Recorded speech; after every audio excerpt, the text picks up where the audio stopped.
Well, good afternoon, Aristo. Good morning, Ron. We're doing it on Thursday because you thought it would be quieter, but it's not. Yeah, the idea was to do it much earlier on Thursday, and I'm actually much later than I usually come. Things came up, so it's a time when people, come here and they joke around and whatever. It's different than most internet cafes in other countries where people are, focused on their computer. This is like a gamer place, and it's a social. It's almost like a party. So, it's not usually a place. These places aren't for research and stuff like that for the most part at this time of day. And it's also the week of Easter, so it's a kind of holiday season. And, it's a kind of festive atmosphere. The good thing is that, these are gamers and they're not gamblers. Oh, there we go. Somebody exploded. So, I tend to have fun with it instead of, freaking out and going, this isn't a quiet, you can't concentrate, whatever. It kind of punctuates my former point of focus on the environment, what's going on. Whatever's going on in your life is a microcosm of the whole what's going on in the world. It's your version of world events, and especially if it's emotionally impacting. I mean, you spoke about positive mental attitude, and I agree with that. And this is what the so-called New Agers, emphasize. But my problem isn't with that.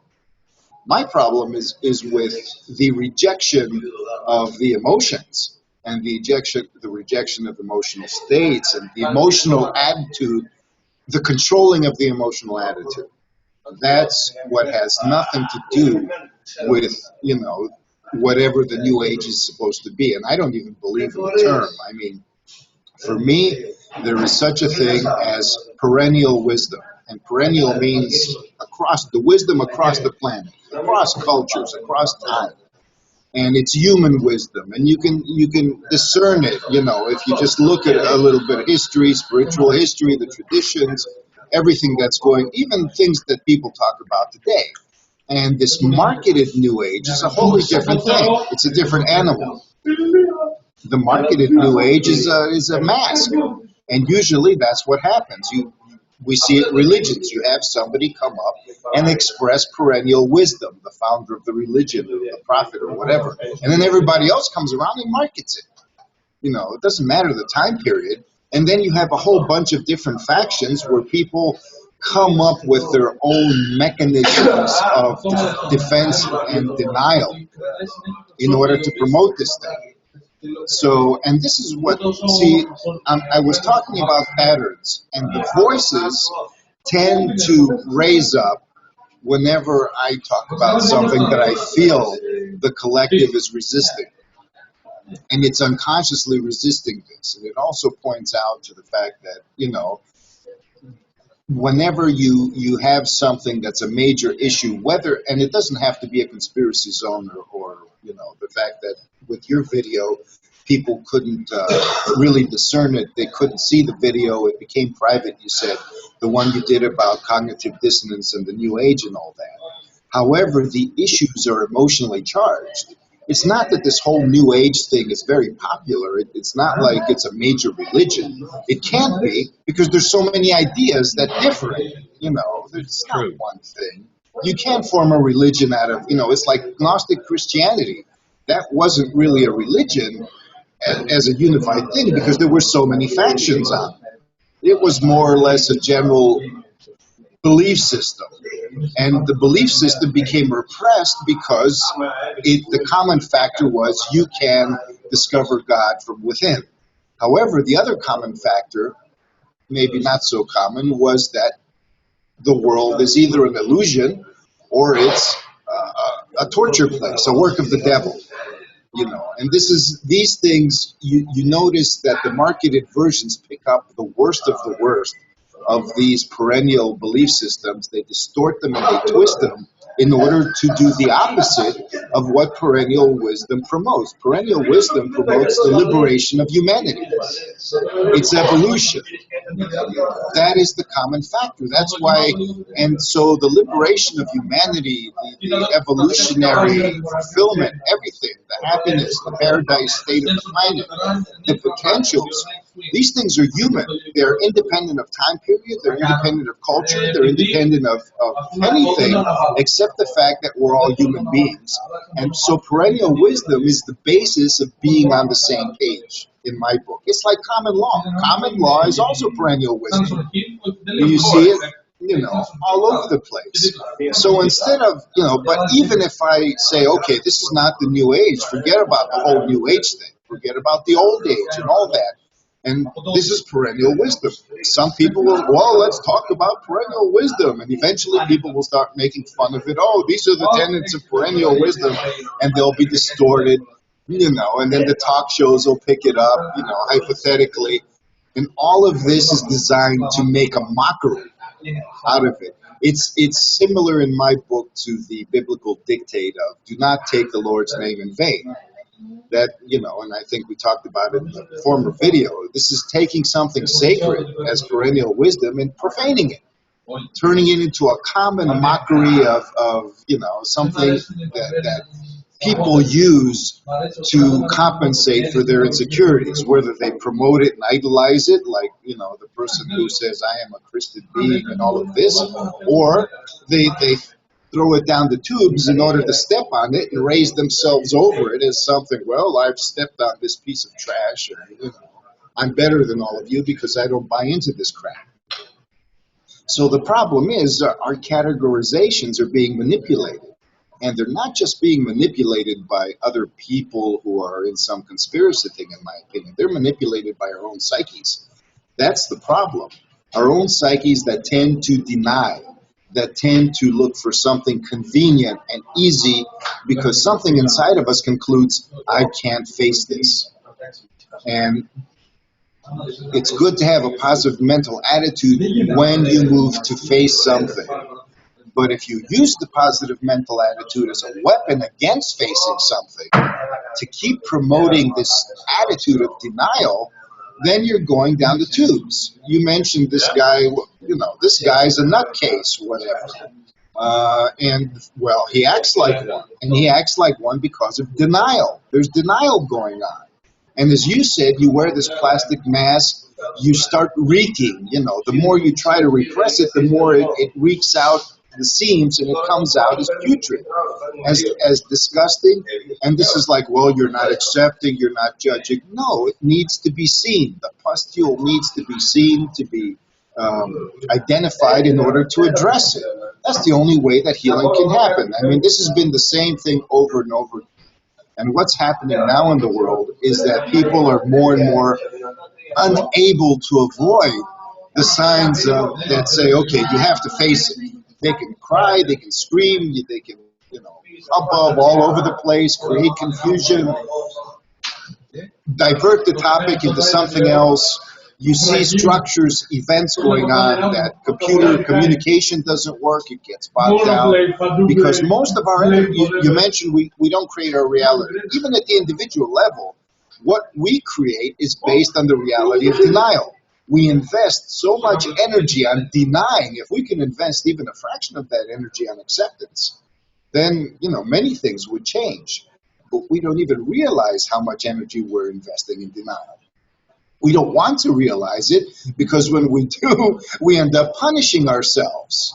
Also, that's another thing. I mean, somebody who's, for example, let's say I'm egotistical and high on myself or whatever, and because I'm in pain, I feel really bad. I don't want to face that, And so I come off, I take advantage of this whole Christ thing and then say, well, I have the gift of gab here. I can paint nice pictures and people might be inspired. So I'll take advantage of that and put myself on a pedestal and bask and harvest the emotional attention that other people give me so I don't have to face what's inside of myself. In fact, maybe I can feed on that emotional attention and replace what's inside of myself with it, and maybe I can actually take what's inside of myself and push it onto other people. This is a sophisticated psychological manipulation, people, and I believe it's progressive. The more, when they say power corrupts, basically, the more one gets away with it, the more one discovers they can actually manipulate. And psychopaths have become masters in this parasitic. They not only harvest, they take all the darkness that would have destroyed them. And I don't mean darkness in terms of light and dark, but I mean the putrid, rotten, unaddressed stuff. And they've learned to heap it on others. They've learned to set up scenarios so others pay for their karma. So the return goes to somebody else, to a sacrifice. They have elaborate rituals that dramatize these things. They have elaborate psychological manipulations of weird lies and plans within plans and wheels within wheels, convoluted Machiavellian tactics that are some kind of evolutionary, in quotations, development of denial mastery. And, this is what they're good at. And you see others who are more amateurish that are not psychopathic. But psychopathy is actually the mastery of denial. It's the inevitable mastery of denial. So we are all on the spectrum between wholeness and psychopathy. And these are not polarities. It's actually a one-way street. It can be a two-way street, but there's no dance between these two. The only dance is the one where eventual wholeness dominates the picture. So it's a matter of basically reversing the consumption. Just as psychopathy consumes wholeness, and then it shits out denial that it heaps on and toxifies onto any remaining normality or sincerity, so does the tendency or the seed of wholeness that we all have inside of us move to consume psychopathy. And this means acceptance.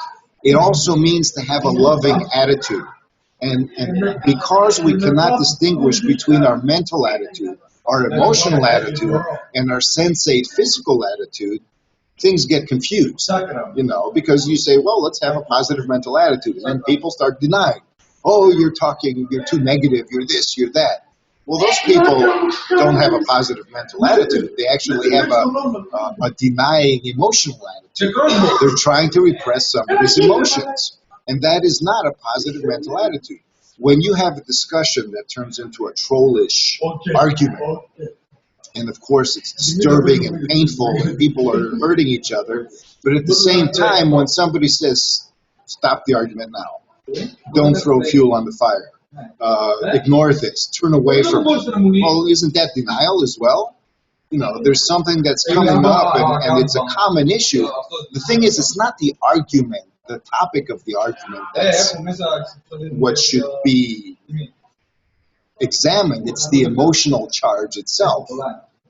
And what are people denying? They're not so much denying the topic. They go and continue and say, no, we can keep discussing the argument, the topic, the mental stuff, but the emotional stuff has to go. But why not try to reverse it? Why not try to say, okay, let's stop the actual topic here that's really bullshit, some troll going around calling somebody a liar or whatever, and let's examine the emotional charge. What is this that we're actually all feeling here? And then somebody will come, oh, that's just a new age group therapy session. Why don't you just call Oprah in the books now and all of this and turn it into who knows what pity party? And that's mockery.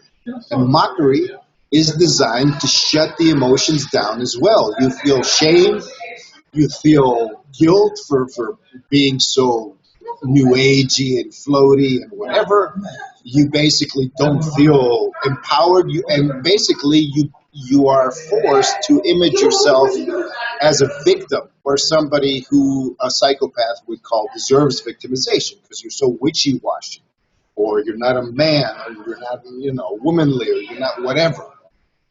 So all of these things are almost, you can see them in the child playground. Children have all of these things come up and they're trying, all of the bullying in the playground and all of the cliques that we see and this and that through elementary school, high school.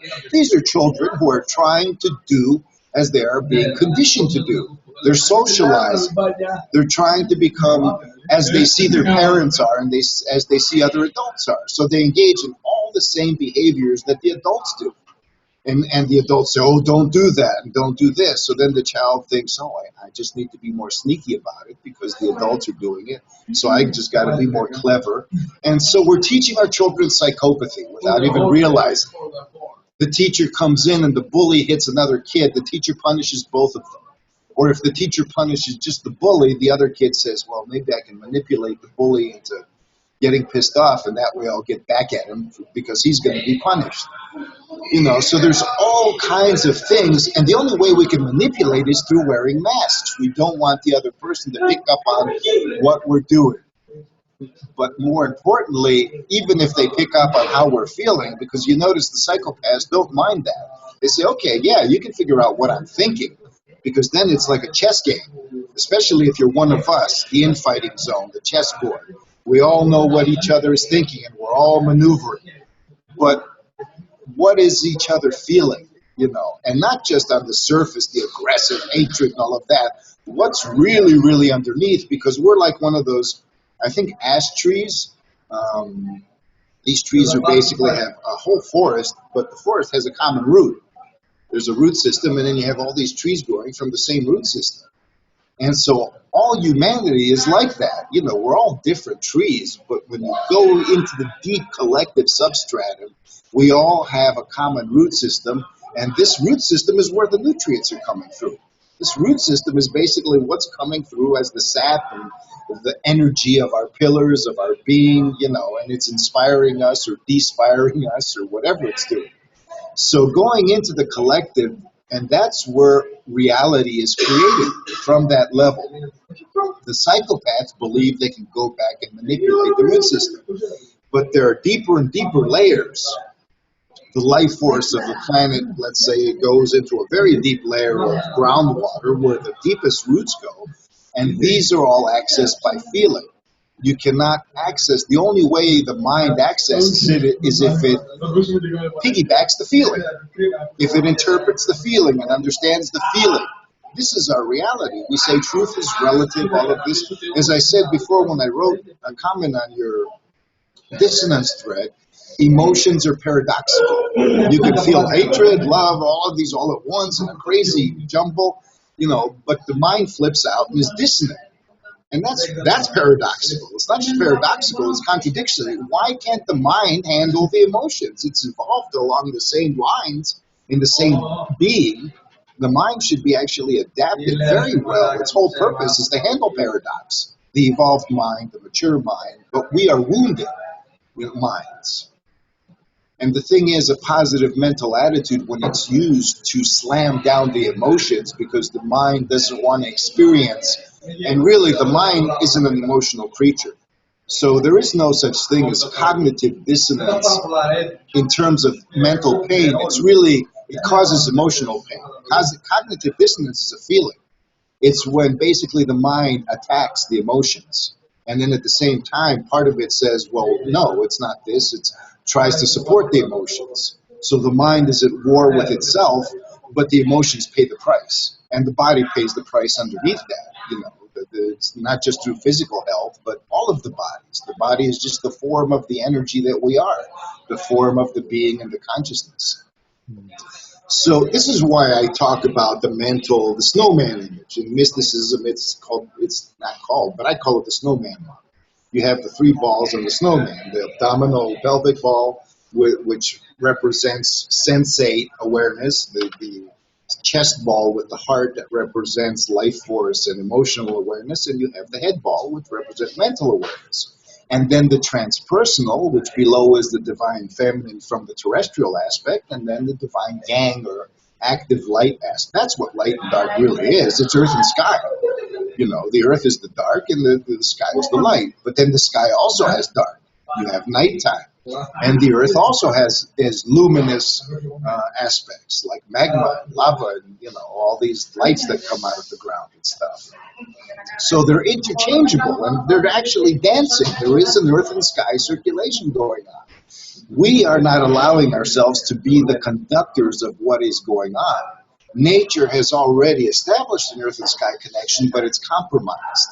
This is why there's not enough food going around. This is why everything has to eat everything else. The life force isn't flowing as clearly as it could. And human beings happen to have a certain balance of turning earth and sky into a superconductor. Instead of being a semiconducting dynamic where life force trickles a little bit, so you have to have all these ecosystemic predator-prey balances and all of this, human beings can turn the planet into a paradise. Even in the Bible, they mentioned that the Garden of Eden, the predators didn't eat the prey. There wasn't all the animals were tame and calm, and there was a kind of harmony between all beings. And there needs to be a biological adjustment and an emotional adjustment and an energetic adjustment, of course. But the fact is that we are afraid of life much more than we are afraid of death. We are afraid of opening up this current. And I know personally, and anybody else who's done yoga or opened up the body pillar and experienced, people can go crazy because part of you decides to open up the body pillar and connect with heaven and earth, but another part says no. And that war can be lethal because it can lead to insanity. And even worse, it can lead to the adaptation of insanity where you're a functional psychopath. You're a genius psychopath. The mind just goes off and isolates itself and evolves in isolation and turns into a cancer. Something they call Lucifer, or whatever, or the diabolization, the devil, the diabolical of the light bringer. The light bringer itself is a natural dynamic. It should be bringing light into the emotions and into the earth and into the, part of the circulation. But instead, it's doing the opposite. It's manipulating and creating masks and doing all kinds of nasty things because it can't handle the connection. We are burdened with the massive karma of everything. That's a new age word. No, it's not a new age word. It's a Sanskrit word and it just means cause and effect. Effect. Let's say the word effect. Let's not say the word. We are burdened with the effects of every other cause in the universe. We are a focal point of the need of reality to transcend its limitations. And we're freaking out about that. And we want to pass the buck because we feel we can't handle it. But the only problem is that that part of us that feels that it can't handle it is not all of us. It's a part of us. It's the wounded part of us. And so when the weaker we feel, the more we are connected to the wounded part of us. And at that time, we can rally our resources or at least examine what resources do I have. That's when you pray, and when not just to God, but to the earth, to everything. There was a person that basically said, I really, agree with what you say on some level, but it sounds like so much New Age stuff. And this New Age stuff is so Luciferian, and so it's all satanic, and, any kind of... So it's like, dude, you've been poisoned by somebody who's making you throw out the baby with the bathwater. The whole point is that there's no such thing as truth on a platter. Nobody's going to give it to you all instant ready. Even what I say is often ambiguous, and, you really have to think about it. It's not so much the information, it's the fact that this is a stimulus to think, and not to think basically as we normally think, maneuvering and strategizing, but the mind becomes the servant of the heart. And the body at the same time becomes, and the heart becomes a servant of the body, and the body of the heart, and all of this. But we have dominated our consciousness in the service of denial. And if this is reversed, and the thing is, if you want to go and say, most people are very clever about denial. They will flip the situation and make it not about them, but about everybody else or their relation with everybody else. It's like, well, if you're going to, and issues get created. I'm the enlightened one, you're not. Or or I'm judging, or you're judging, or what about them? So forget the what about them. The only person that you really have access to is yourself. And if you can actually dive deep enough into the taproot of the collective, then you can create reality. However, what you will confront as you move to do so is every opposition to that. Because everybody, imagine all the people on the planet, including, the psychopaths, instead of saying, well, they have 90% of the wealth, they have 90% of the denial, at this point. They've hoarded the denial. And the denial energy opposes any kind of positive manifestation because it's all of our former decision to not face something across lifetimes, across eons, across even from a universal level. Because it's not just restricted to humanity. We're facing a concentrated negation of life where, any kind of thing, the accumulation of all mistakes or of all stumblings or even moving from a zone, transcending into another zone, you're going to end up meeting things that are not quite what you want because nobody is preparing that reality for you. There comes a time when the child leaves the house of the parent and they confront the wide world. And the parent cannot pave their way every step. The parent is within the child as the upbringing of the child, is the preparation. It doesn't mean that the child is going to meet monsters and be killed by them, but those possibilities cannot be negated, or else the child is going to be in an amusement park, not a living environment. And that's the thing. If there is too much intervention and restriction, we're going to end up in the Garden of Eden, an amusement park, or some kind of other menagerie, and then we're going to go around looking for trees of knowledge to figure out how to get out of there. Because we want to be free to chart our own course. And the way to do it is to face our own collective negations of life, to face where we say, oh, I can't handle life. I can't handle this. It's like, yes, there is a part that can't handle it. It says that because it feels isolated from the rest. Ho'oponopono helps with this, but I've tried, I've moved through it, and also I have a sense that many people twist it, not twist it so much as, okay, I'm sorry, forgive me, I love you, thank you. I'm sorry, forgive me, I love you, thank you. First of all, when you say I'm sorry, of course, there's no guilt in it or anything. It's just a sincere recognition that this is not really what I wanted. I did not want this situation, and sincerely, I would like to change the situation. The word has, it's nothing. It's not a mental thing. It's the emotion underneath it. But the emotion underneath it also has an intention of now the emotion and everything that's been denied can face a mental attitude that wants to change things, because that's what the I'm sorry means. It's like, okay, I'm here. You've been praying. As human beings pray for God and deities to come accept it, so does our own inner child pray for us to come and save it. So if we come and rescue our inner child, then we can experience a macrocosmic reflection of that much more easily, in one way or another. As long as there is a massive denial in the collective, it's resonating into the macrocosm as a negative prayer, as a saying, I don't want to face anything, don't come, or an accusation of saying, well, you haven't been there so far, so fuck off. You may as well not come. Even as another part is saying, please come and help.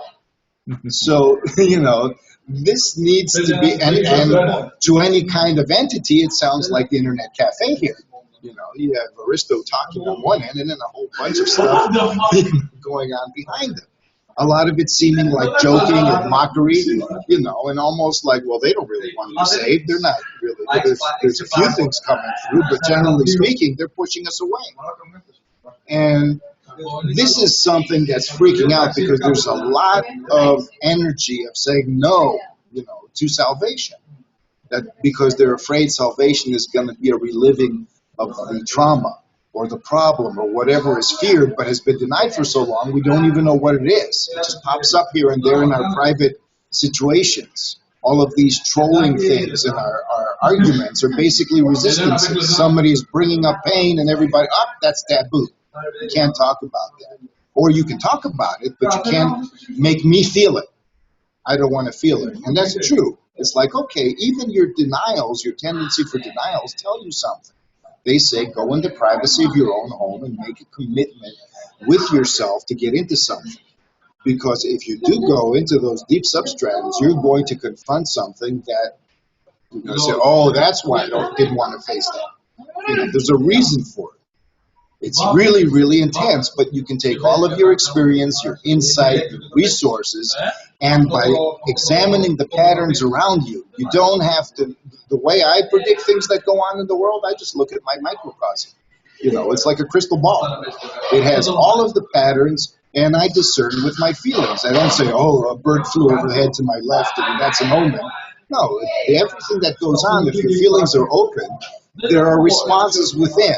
And so you can actually be a part of the dance and you can read the dance at the same time And then it increases. You look at things on the news, you happen to fall upon something on the internet, somebody says something, there are repeating emphatic patterns there. And if you follow the breadcrumbs, you can come to a place of something that is praying for healing.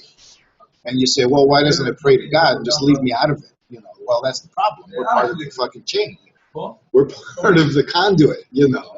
We can't just go around demand for help.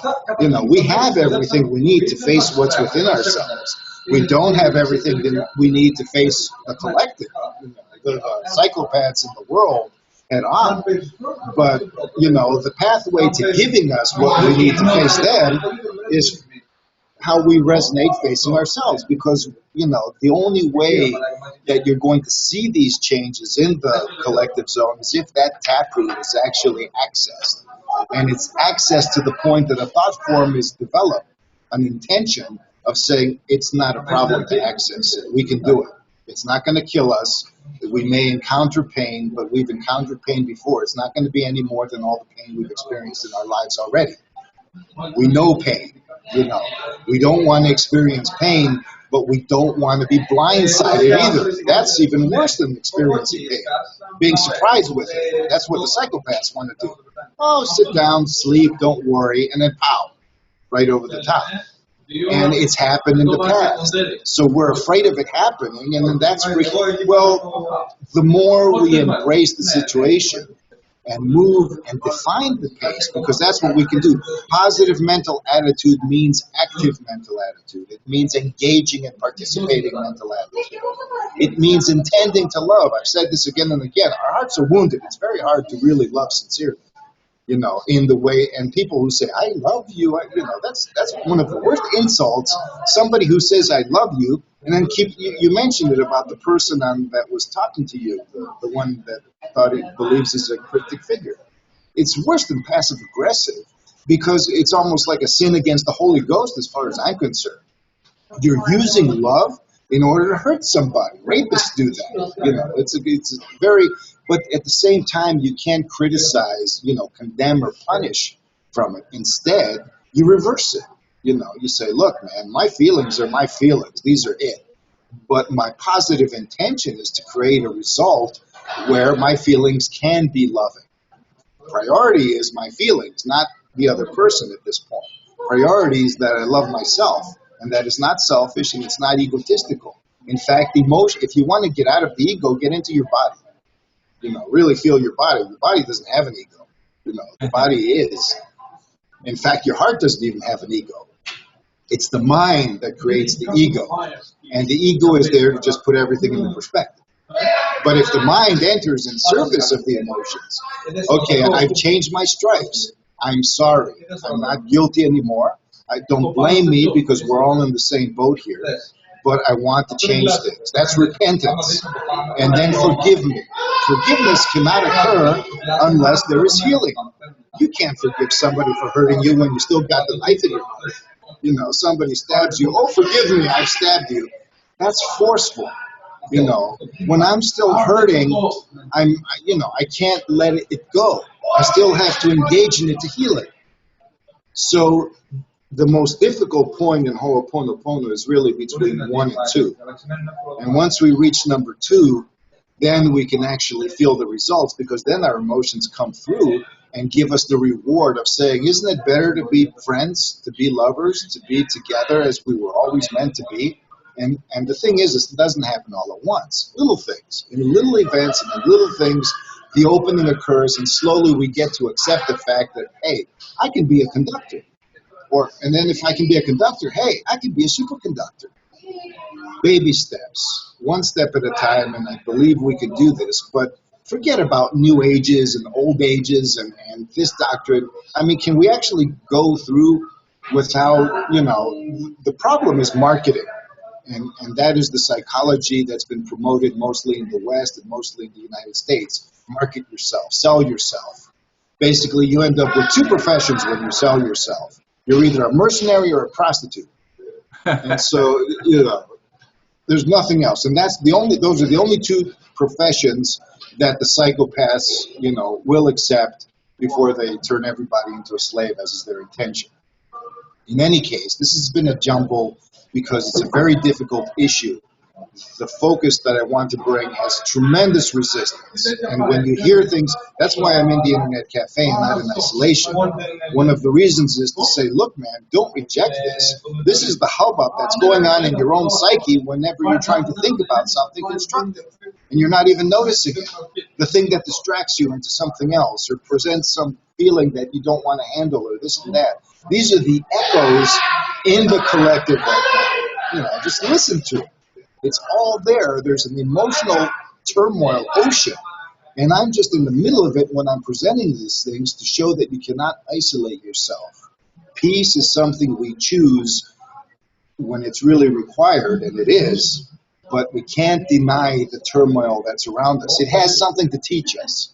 So this is what I ask, the listeners to open up to and to think about. Choose, like I said with you, 10 people mess with you, delete the 9 if you want, but keep the 1 in order to keep that reference so it's not completely pushed away. And with the intention of building up to 2, to 3, to 4, if you can, because the more you address the taproot, the more resources of really realizing that you can shape, if not create your reality, that will become more apparent. Okay, I think I may have been talking a lot. Yeah, you've been it's over a half an hour, although I did notice the time we started because we were talking so long prior to the recording. Yeah, I think we started around 5 o'clock, so, maybe 40 minutes. I don't think last time we went 50 minutes, so. Okay, Aristo, well, thank you. And, I mean, if you have something to say in all of this, No, you've given me some things to think about, more introspection. There were some times it almost felt like you were hitting me below the belt, but oh no, because not that you were intending that, but that's how my inner child was taking it. Well, that's why everybody around their inner child, it's the energy. It's not really the words. Right. But again, my feelings are the same about this, so it's like, well, the inner child is just communicating its room. But that's when we get peaceful. Once we have access to this and we feel it, then we can help it, because you can't heal in this kind of environment. You can't heal when somebody's clubbing you over the head. You need those moments of peace. So thank you again for hearing me, and I'm sorry for any discomfort I may have caused. I can handle discomfort from a friend. It's when I feel somebody's attacking me on purpose that it's really difficult. Anyway, thank you, and we'll try again next week. Hopefully the confusion, the cacophony won't put too many people off. Okay. Namaste, Ron, and until next time. Thank you.